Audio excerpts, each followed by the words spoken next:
તો જય માતાજી મારા બધા મિત્રોને સ્વાગત છે અમારું આજના નવા વિડીયોમાં। તો આજે આપણે ઘણા દાડે જોઈ રહ્યા કે ગરમી અતિશય પડે, 45 ડિગ્રીના આસપાસ ગરમી પડે।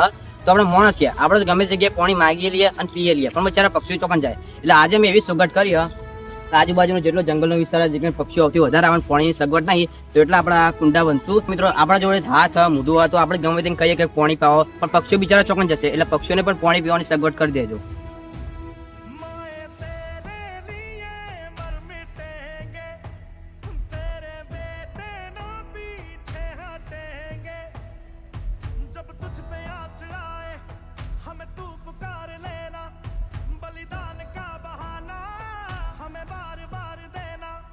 ये जो जानवान है तेरे सामने क्या है, कोई शूरवीर ही प्राण दान देता है।